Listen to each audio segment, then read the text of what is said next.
Because I can still make $1 out of 15 cents. You know what I'm saying? That's what keeps you alive. That's why you're still here to begin with. Exactly.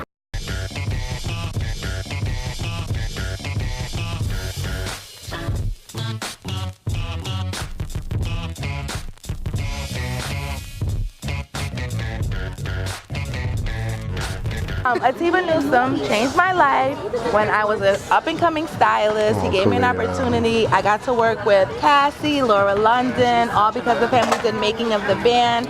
He is an amazing mentor, an amazing stylist. He only used to style Prince.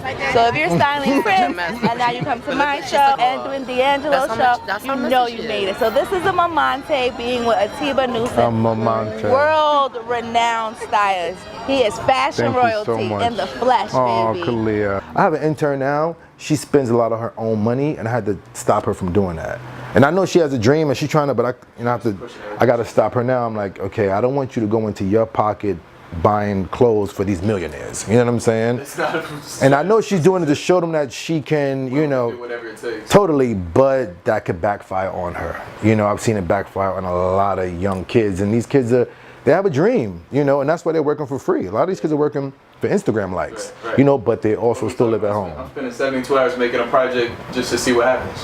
And that's what you do when you're in your 20s. Right. Straight up. Yeah. Over the long haul, if people are looking for the numbers, what do you actually turn to say, no, this is really what makes an impact in the long run? I mean, I think your resume is what makes the impact in the long run, like what you've done, like your body of work. Right. You know, because some people, they only have one client. I've worked with everybody. I styled Prince, I styled Puffy, I styled Mary J. Blige, I styled Faith Evans, I styled K. Michelle, I styled Monica, I styled Brandy, I styled Cardi B, I styled Nick Cannon. I mean, I could go on and on and on and on and on.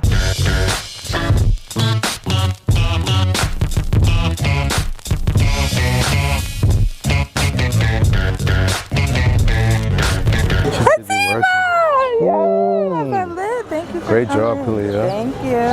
Nice. You know, my family's from like Brownsville, East New York, the hood. You know, my mother's from like Howard Project, so you know, I used to shop on Pickens Avenue as a kid. You know what I'm saying? Trying to get something to wear. Yeah, just trying to get something to wear. So it wasn't until I went to Flatbush and I had other friends that were like, you know, we want to get the Guess and we want to get the Carl Canal, we want to get the Gucci.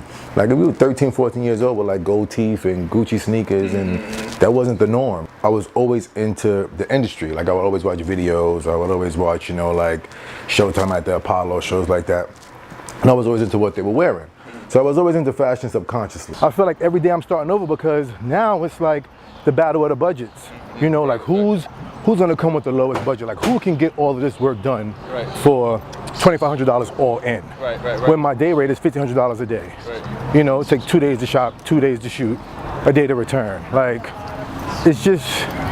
So you're really leaving out a lot of value if you try to cut the number that's all day. And I'm used to coming from, you know, the big budgets, you know, Hype Williams, $20,000 budgets, you know, Foxy Brown videos where everything was like Gucci and Dolce. That's the era that I come from. I didn't get to like stability until I started working with Puff. That was when I was able to like, okay, like relax. I could relax. And really think about. Everything was first class. Yeah. Like I could hire an assistant. Everything wasn't all on me. A job and a career are two different things. Right. And what Puffy was giving me was a career. The designer, I've known him for like a really long time. I've known him for years.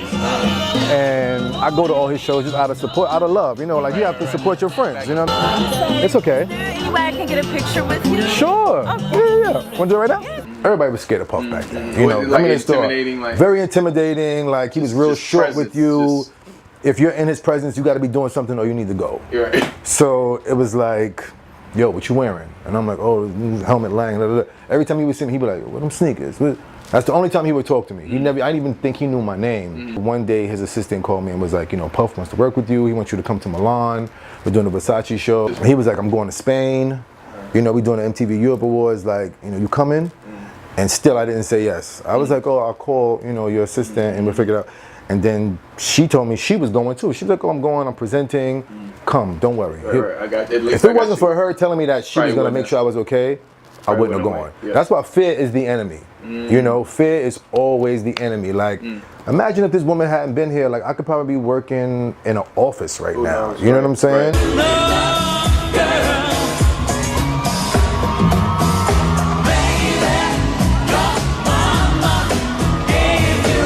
telling you, all these years that I was styling, I always kept saying, I'm fooling these people. They have no idea. I don't know what I'm doing. I'm just winging it.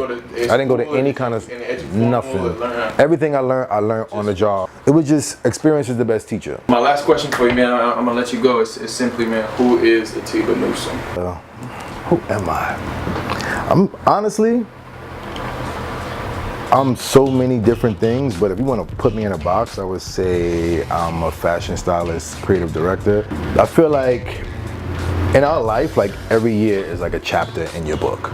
You know, if you would have told me 20 years ago, you know, when I was, you know, 25 years old, that I would be working with like the biggest celebrities in the world and that I would like make a name for myself there. Can you figure out what that factor was? I think, I'm not even gonna lie, it's a little bit of luck, a whole lot of God, and me just like getting up and like making it happen.